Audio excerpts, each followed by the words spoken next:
Soy el maestro Rubén Lima Barranco del Instituto Tecnológico de Apizaco. Hoy vamos a ver la descomposición de una fuerza en sus componentes.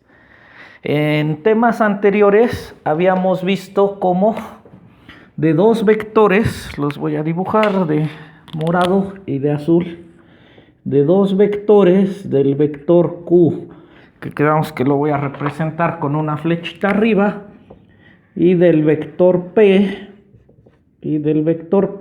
hacía yo una sola fuerza. Como de dos hacía yo una sola. De dos fuerzas se fusionaban en una sola. Ya vimos también que todo vector debe tener magnitud, dirección, sentido y punto de aplicación. Así como en la química, entran dos elementos químicos, se fusionan, se mezclan y genera una nueva sustancia. Aquí pasa exactamente lo mismo. Dos fuerzas entran con sus cuatro componentes cada una: magnitud, dirección, sentido y punto de aplicación. Se fusionan en una nueva fuerza llamada la resultante. Vimos el método del paralelogramo, que consiste en trazar Q en la punta de flecha de P, Q en la punta de flecha de P. Aquí estaría Q, el vector Q, o más bien las dos cosas. Ya en el método del I, más bien sería I, trazar a P en la punta de flecha de Q. Así sería. Ese genera un paralelogramo, y la fuerza resultante, que en el caso de la química sería la nueva sustancia, va a tener exactamente las mismas, va a tener sus cuatro componentes totalmente diferentes a las dos fuerzas que la generaron. Va a tener sus dos componentes. Esto se va a llamar la resultante y no es otra cosa más que P más Q. Y que también va a tener una magnitud. ¿Qué tan grande es? Va a tener una magnitud, va a tener una dirección, no necesariamente con el vector Q. Hoy coincidió porque Q hace referencia al eje fijo, entonces va a tener un ángulo con respecto al eje fijo. Va a tener un sentido derecha arriba y va a tener un punto de aplicación que es el origen. Entonces, esa nueva fuerza generó sus cuatro componentes. Eso ya lo vimos por el método del paralelogramo. En el video anterior expliqué el método del triángulo y expliqué el método del polígono. El tema de hoy se llama descomposición de una fuerza en sus componentes. Y vamos a ir, vean cómo hoy de dos fuerzas se generó una sola. De dos fuerzas se fusionaron y se generó una nueva. Una sola con una magnitud diferente a la de las dos, una dirección diferente a la de las dos y un sentido y un punto de aplicación. Que cada partecita tiene sus propias reglas para sumar, y que el método del paralelogramo resume cómo se suman, cómo se restan estas cuatro componentes vector a vector. El día de hoy vamos a ir en el proceso inverso. Como buenos ingenieros tenemos que saber ir y saber regresar. Si nada más sabemos ir, quiere decir que llegamos de casualidad. Tenemos que saber ir y regresar. Como ingenieros topógrafos van marcando el camino de ida y de regreso. Entonces ahora vamos a ir en el proceso inverso, y hoy de una fuerza voy a obtener sus componentes. De ahí su nombre, las partes que la compusieron, las partes que la generaron a esa fuerza. Entonces ese es el tema de hoy. descomposición de una fuerza en sus componentes. También ya vimos la parte de escalares, que fue lo que la aritmética que nos enseñaron desde la primaria, y lo voy a hacer a manera de analogía.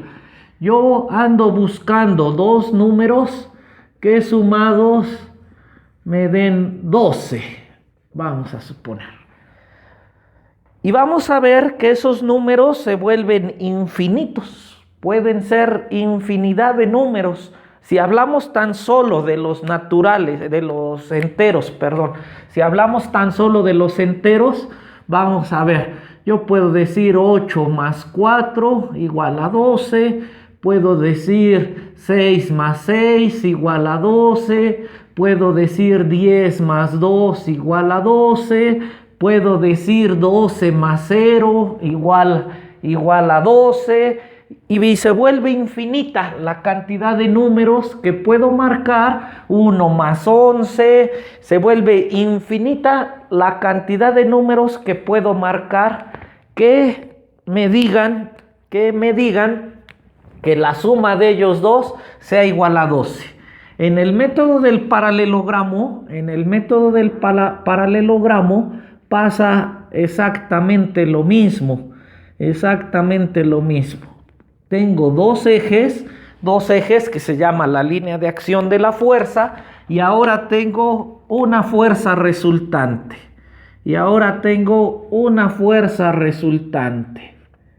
Que fue la suma de dos.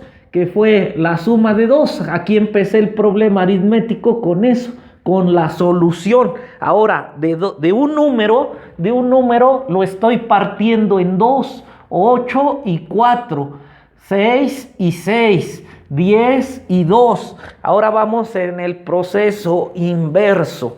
De una fuerza voy a obtener dos. A esas dos fuerzas se les llama sus componentes, dado que son las que componen, las que generaron esa fuerza, y ahora vamos en el proceso inverso. Entonces ahora yo tengo el resultado, que es la resultante, y ando buscando esas dos fuerzas que la generaron. Y al igual que en la aritmética, se vuelven infinitas. Vamos a ver. En el caso de vectores, tendría yo que trazar una paralela a esta. Las voy a ir haciendo de verde. Espero no se llene demasiado mi pizarrón, pero el objetivo es que aprendan y no importa que se llene. Trazo una paralela esta, que la estoy suponiendo, así como ahorita lo supuse, 8 más 4, supuse 6 más 6. Entonces ya tengo la paralela y sus componentes de esta fuerza, R, serían acá. Y la voy a llamar R1, o la voy a llamar componente 1, C1, y esta se va a llamar C2. Y esta que se llame C2 de componente 2. Pero al igual que en la aritmética, yo puedo abrir más los números, yo puedo hacer grande esta diferencia entre número y número, puedo hacer 0 la diferencia entre ese número, puedo hacer que sea más reducida, más grande, o de plano que valga 0. Vean, 12 más 0. De plano que valga 0. Bueno, ¿qué puedo hacer con este ángulo? Que es la dirección de la resultante. ¿Qué puedo hacer con este ángulo? Tal vez lo cierre yo más el ángulo, que vendría siendo la equivalencia a la diferencia. Tal vez lo abra yo más, tal vez lo haga yo que valga 0, que es lo que vamos a hacer al final. Y me van a ir cambiando estos valores, se vuelven infinitos en función del ángulo que se llama dirección. Vean, ¿qué pasa si cierro más el ángulo? Ahora, a este lo voy a dejar fijo, nada más para que veamos cómo va variando con el ángulo. Trazo esta y digo, mejor que hoy sea el ángulo. En el primero, esta fue la dirección, es decir, el ángulo. Vean, todo es así de grandote. ¿Qué pasa si hoy esta es la línea de acción? Esta segunda línea de acción. Le voy a ir poniendo L1, línea de acción 2. ¿Qué pasará con la fuerza? Vean lo que pasa. Vean lo que pasa. Ahora le trazo una paralela a este.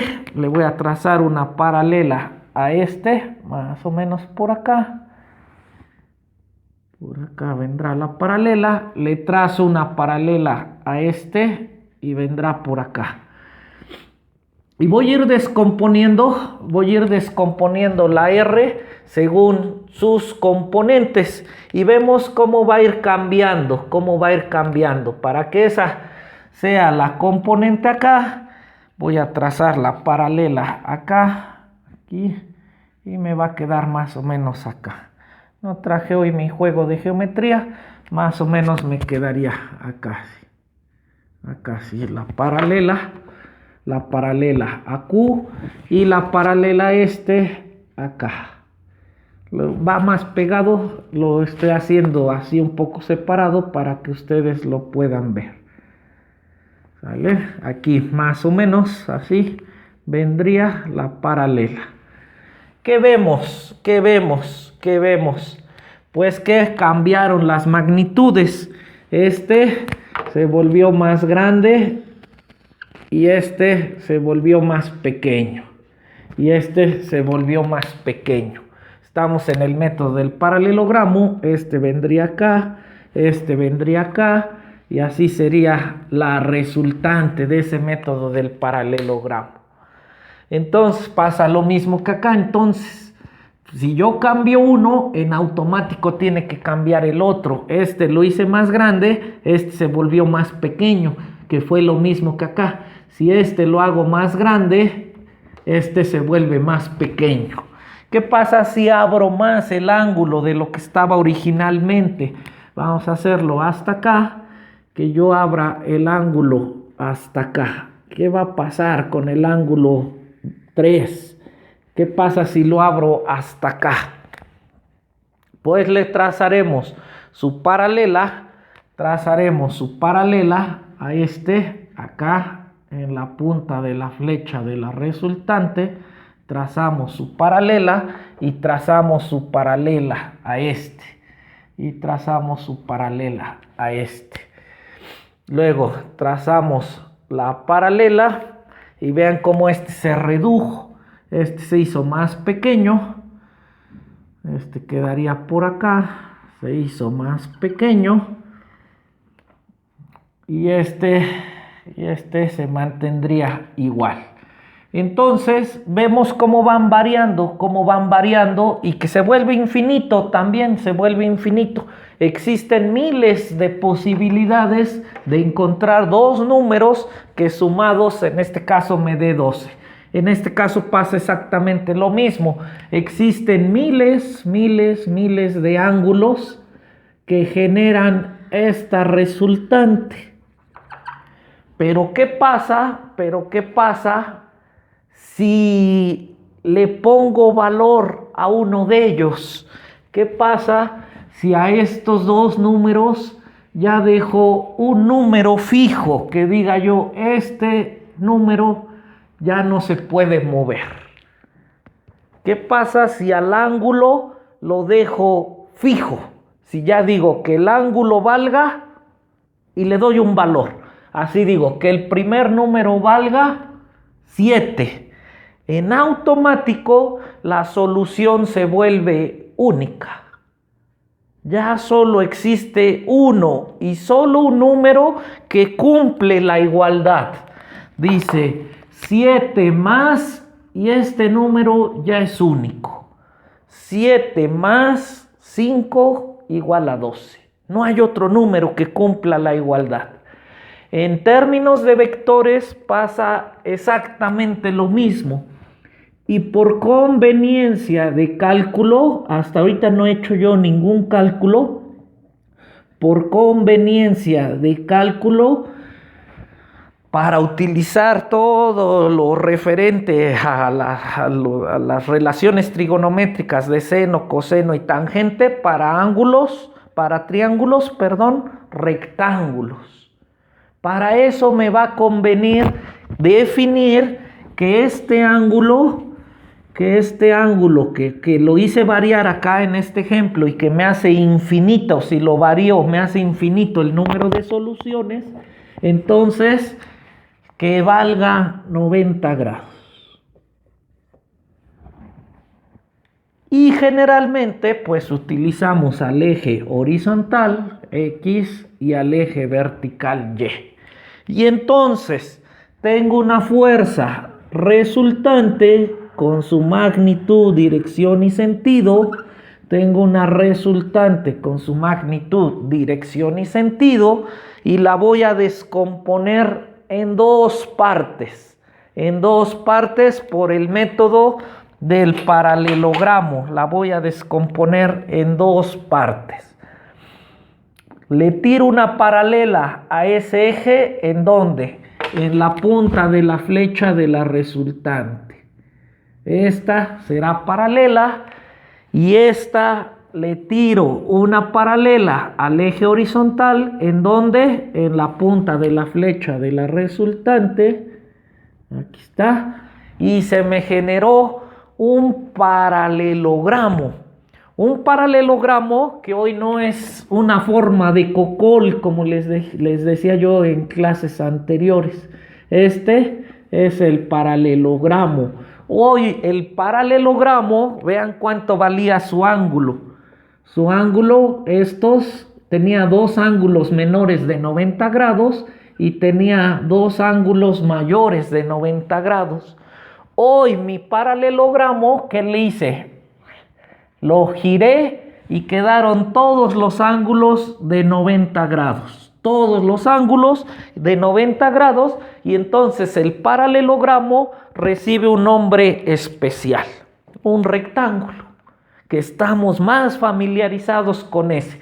Si yo lo dejara con un valor diferente a 90 grados los ángulos, tendría yo que emplear ahora el método del triángulo. Empleando el método del triángulo me generaría esta figura, un triángulo. Y como un ángulo no vale 90 grados, entonces tendría yo que ir al estudio matemático. Todo eso es el previo para entrar al método analítico. Entonces tendría yo que generar un estudio previo del triángulo oblicuángulo. Un triángulo cuyos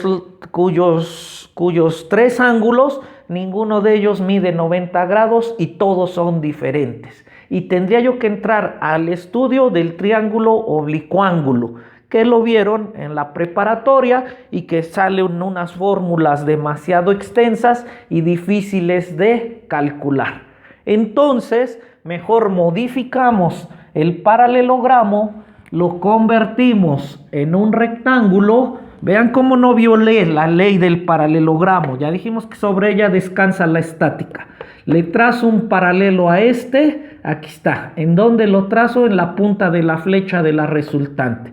Le trazo un paralelo a este eje. ¿En dónde? En la punta de la flecha de la resultante. Y voy a obtener sus componentes. Que por ser el eje horizontal, pues lo vamos a llamar la componente en X. Y le trazo una vertical, que es en este caso, y se va a llamar la componente en Y.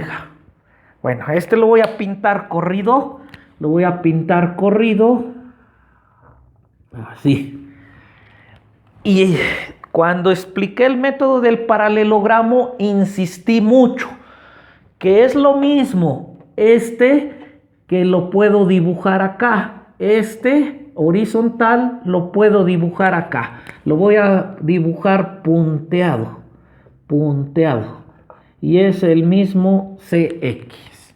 O puedo dibujar lo puedo dibujar acá. Lo voy a dibujar punteado y va a ser CY.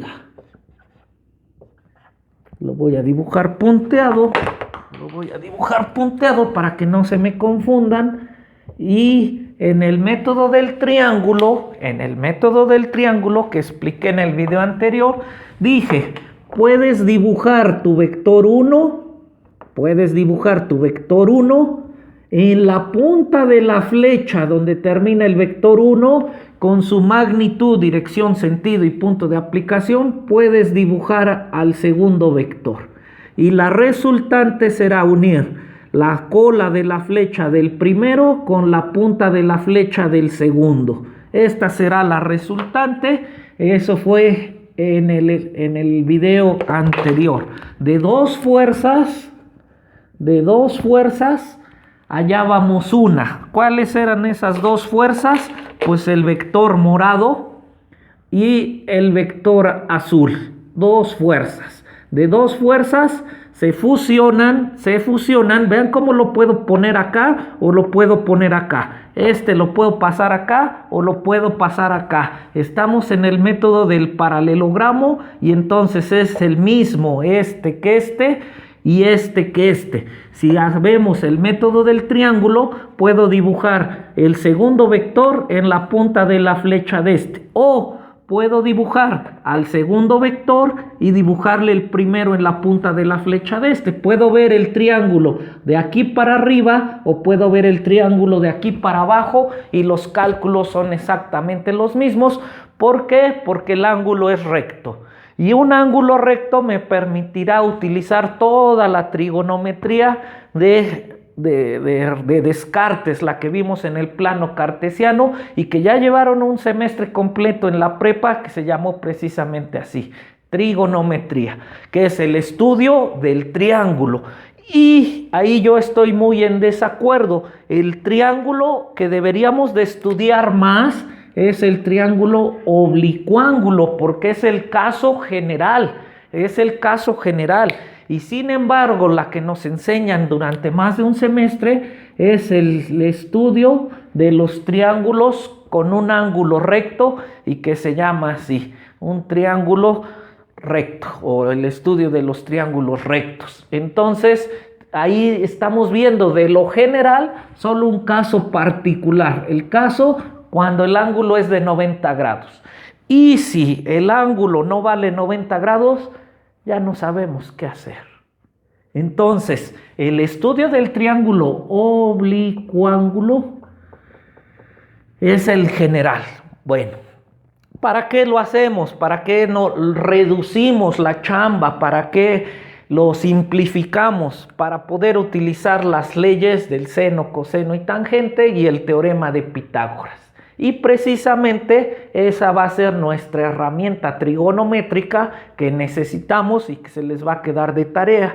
La ley del seno, coseno y tangente para triángulos rectángulos. Nos vamos a simplificar, vamos a una partecita más pequeña, pero que es con la que nos han enseñado, que nos deberían haber enseñado más sobre el triángulo oblicuángulo, porque se resuelve cualquier tipo de triángulos, incluyendo al de 90 grados.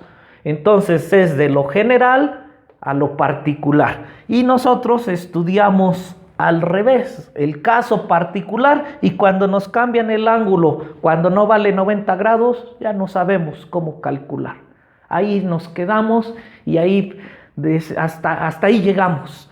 Entonces, vean en el método del triángulo, en este rectángulo que acabo de hacer. Puedo ver el triángulo de arriba o puedo ver el triángulo de abajo y puedo aplicar mis tres leyes de los ángulos, seno, coseno, tangente y teorema de Pitágoras. Entonces vean, puedo dibujar el vector 2, en la punta de su flecha dibujo el vector 1 y esta será la resultante. O puedo dibujar el vector 1, en la punta de su flecha dibujo el vector 2 y esta será su resultante.